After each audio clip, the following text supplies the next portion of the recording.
Selamat pagi Asri, baik. Bung, dalam pertandingan lawan Arab nanti malam, Kevin Dix tidak bergabung karena cedera. Tapi apakah kehadiran Kevin Dix di pertandingan lawan Jepang ini memberikan pengaruh signifikan karena ini untuk pembenahan lini belakang timnas juga? Saya menilai tidak terlalu signifikan ya karena memang kan dia baru saja bergabung. Memang kalau kualitasnya oke lah di atas rata-rata pemain level ASEAN ya. Tapi untuk langsung tune in barangkali hanya satu dua pemain yang mampu melakukan itu, di antaranya Kapten Jai. Jadi yang lain menurut saya masih butuh waktu juga. Demikian pula dengan Kevin Dix. Tapi tanpa kehadiran Kevin Dix, rasanya sih tidak terlalu bermasalah karena Indonesia punya begitu banyak pemain belakang kan. Datengin diaspora kan kebanyakan juga pemain tengah dan belakang. Jadi rasanya sih masih masih ada. Belum lagi ada pemain seperti Muhammad Ferrari juga yang masih bisa ditampilkan, yang jarang sekali tampil.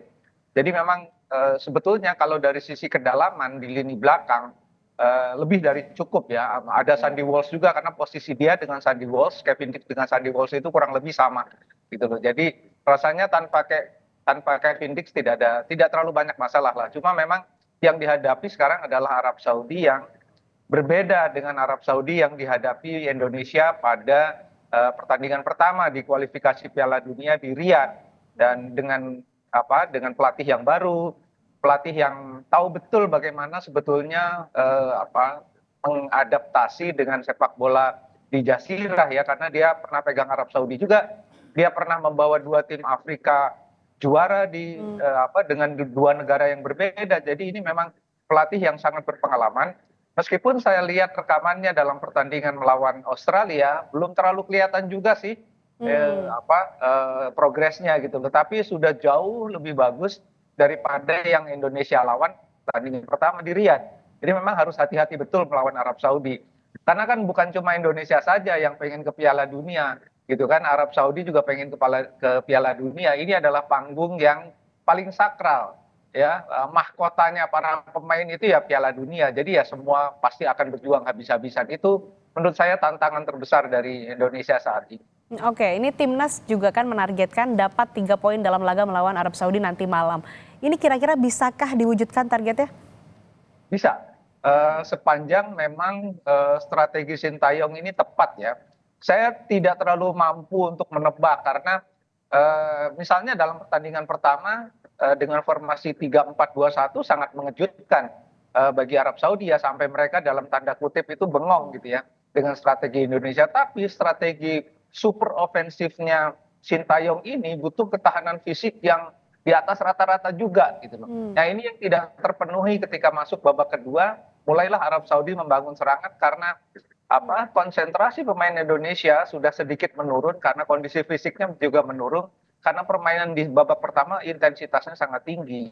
Nah ini yang apakah akan dengan strategi yang sama, tapi saya tidak yakin Sintayong akan menerapkan strategi persis seperti Jepang, Hmm. karena Hmm. Indonesia lebih banyak bertahan dengan 5 pemain belakang, 4 pemain tengah dan 1 pemain depan.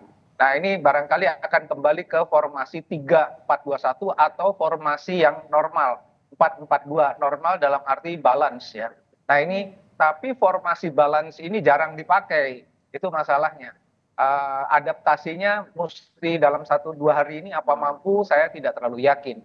Jadi saya sih yakin Indonesia akan menggebrak dari awal, mencoba membuat gol cepat di babak pertama, karena Hmm.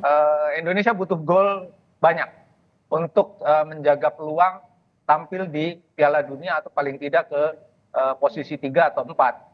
Untuk menang harus golnya banyak karena Arab Saudi kemungkinan juga akan melakukan serangan frontal kalau mereka mendapatkan kesempatan yang cukup. Jadi rasanya memang 3 poin sangat mungkin, tetapi dengan sekian banyak kondisi yang harus dipenuhi oleh Jai Itzes dan kawan-kawan. Oke, 3 poin masih sangat mungkin. Dan kalau kita ngomong-ngomong soal menggebrak di awal, jika melihat pertandingan melawan Jepang, ngedrill di awal dipraktikkan pelatih Sinteyong dan sempat beberapa kali mengancam gawang Jepang, tapi lengah saat mengantisipasi serangan balik cepat. Apa catatan Anda soal ini?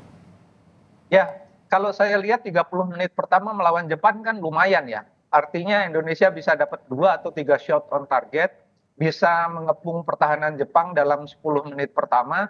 Tetapi kemudian ketika mendapatkan peluang, lagi-lagi peluang itu gagal dimanfaatkan. Padahal itu peluang peluang emas ya. Nah, dalam kondisi seperti itu, down-nya itu cepat banget.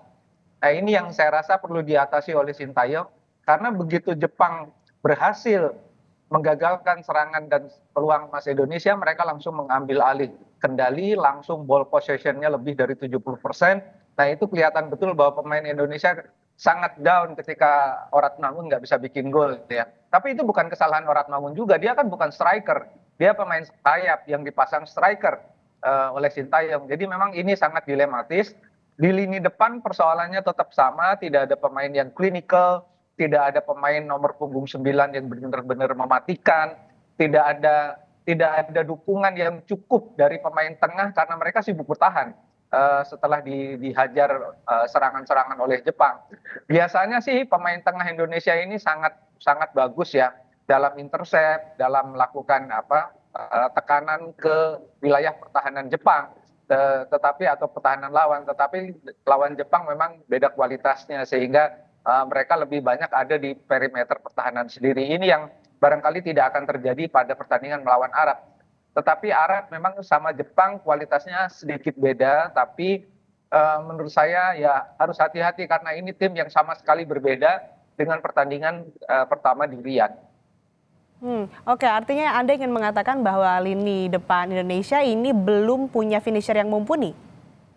Betul, karena selalu kan coba-coba terus gitu ya di lini depan. Kalau waktu formasi 4-3-2-1 di depan tuh sering ada Marcelino, Mangun dan Stroik. Tapi kemarin Stroik sedikit ditarik ke belakang ditaruh di sisi sayap padahal itu adalah posisinya Mangun yang ditaruh di posisi nomor 9. Nah, ini yang kemudian memang ada sedikit miskomunikasi ya menurut saya ketika masuk ke pertahanan lawan itu pergerakan sebetulnya Stroik itu memang kalau datang dari lini kedua lebih bagus, tapi dia bukan pemain yang berasal dari sayap, dia harus ada di sisi poros gitu loh. Nah, karena saya ingat betul ketika dia membuat gol cantik sekali melawan Jordania di U23, dia datang dari sisi poros dari lini kedua mengejutkan pemain bertahan lawan dan dia melakukan soloran dan tendangan yang sangat bagus ya. Harusnya dia tetap di posisi yang kalau nggak posisi nomor 8 di belakang nomor 9. Tapi bukan di sayap. Sayap tetap harus Mangun. Kalau menurut hemat saya karena Mangun kan bagus sekali kalau tampil di kiri gitu loh. Nah, ini menurut saya Sintayong pasti udah tahu lah. Jadi saya harap sih dia tidak coba-coba lagi dengan formasi karena dia sebetulnya udah punya formasi yang firm sih dengan 3-4-2-1. Tapi harusnya sih melawan Arab dia bisa lakukan itu dan menggebrak lagi seperti Arab masih dipegang oleh Mancini. Baik, jadi apa yang harus diwaspadai oleh timnas dari permainan timnas Arab Saudi? Karena kalau kita lihat dari postur pemainnya ini punya postur yang ideal begitu. Ya kalau soal postur sekarang rada imbang ya, pemain-pemain diaspora juga kan cukup ideal kecuali beberapa orang saja. Tapi memang pemain-pemain Arab Saudi ini biasa bermain di suhu yang tidak terlalu bersahabat bagi kebanyakan orang Eropa gitu loh. Jadi ini sedikit keunggulan lah buat mereka. Kalau lapangannya tidak terlalu bagus seperti kemarin, seperti yang dikeluhkan Jepang, dua-duanya sih rugi menurut saya. Tapi Indonesia yang punya gaya permainan seperti Sintayong yang frontal menyerang dengan umpan-umpan pendek, kemudian juga dengan pergerakan pendek-pendek itu agak menyulitkan juga dengan lapangan yang seperti ini gitu ya, seperti di GBK. Tapi mudah-mudahan sih itu tidak terlalu berpengaruh karena menurut saya mereka kan latihan terus di situ dalam beberapa hari terakhir, jadi sudah bisa beradaptasi lah. Jadi Arab Saudi ini memang punya keunggulan fisik karena mereka menurut saya quote unquote jauh lebih kuat ya dalam arti mereka itu lebih bertipe fighter dan tidak seperti Bahrain lah. Mereka betul-betul pejuang, nggak ada drama-drama yang kayak Bahrain. Jadi menurut saya harusnya pertandingan ini sih rame ya, seru. Baik, Bung. Terakhir, prediksi skor nanti malam berapa? Agak sulit, tapi dugaan saya sih Indonesia bisa unggul lah 1-0 atau 2-1. Oke, kita tunggu bagaimana pertandingan nanti malam dan kita harapkan juga seluruh pemain timnas ini bisa bermain dengan maksimal. Terima kasih Bung Anton Sanjaya telah bergabung bersama kami di Sapa Indonesia Pagi. Sehat selalu.